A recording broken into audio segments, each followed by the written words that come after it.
So what's up mga tol, ayan, nandito na naman tayo sa panibang tutorial. So may gagawin tayo ngayon. So Wave Alpha, ang problema nito, pagkambyo ng segunda as is gumagaralgal. So papakita ko sa inyo kung ano yung naging problema.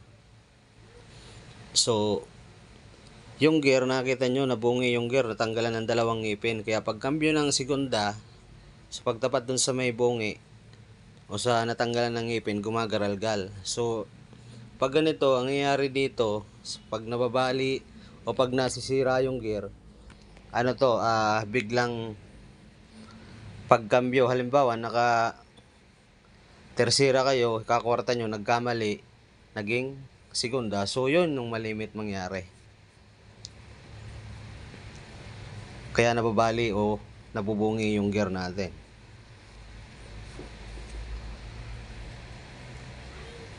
So, kita nyo yan, dalawa yung nabungi. At syempre, yung isa sa kabila, nabungi rin yung kontel, naputol.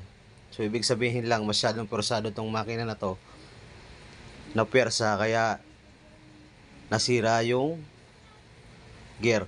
So, pero pag ang lahat, intro muna tayo.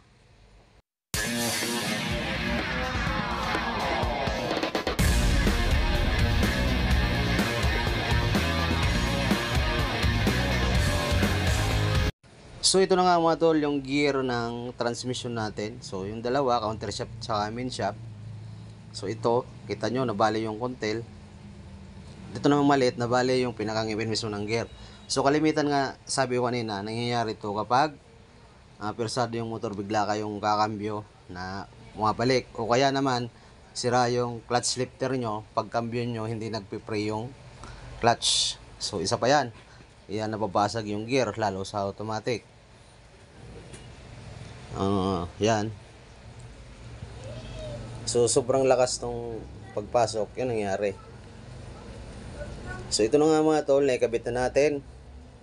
Binuna natin yung counter shaft at main shaft. So ito na rin yung natin, crankcase. So isasalpak natin to. Pag salpak natin to, kailangan sabay itong tatlo. So ingatan nyo yung washer sa may counter shaft.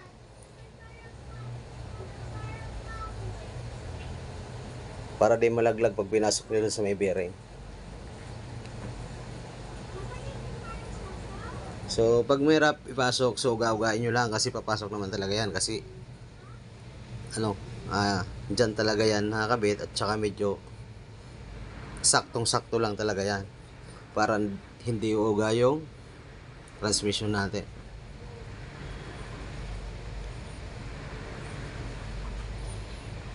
So yun, ganun lang ang pagsalpak ng transmission. So yung top nito hindi na natin papakita, bibilisan na natin yung video nito. Papakita ko na lang sa inyo, titistingin na natin yung motor pag nakakabit na yung buong makina sa chassis. So yan okay na. So gagamitan natin siya ng langis, ubusan natin yan ng konti. May mga bearing para pag andar niya meron agad siyang lubricant. So ayan nga, bibilisan na natin to.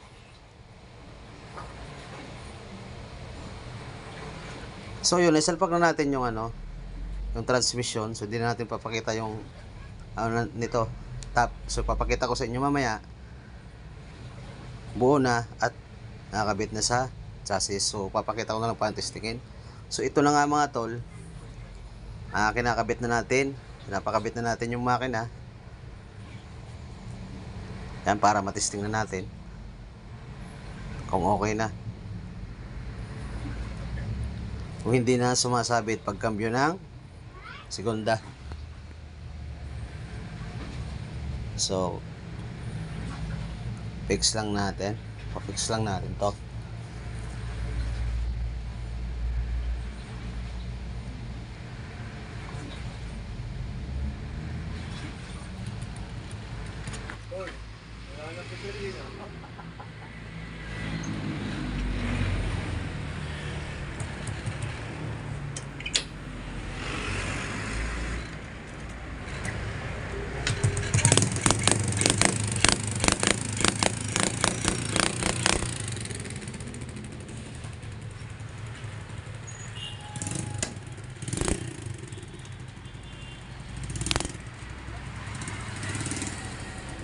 Number 2. Doy.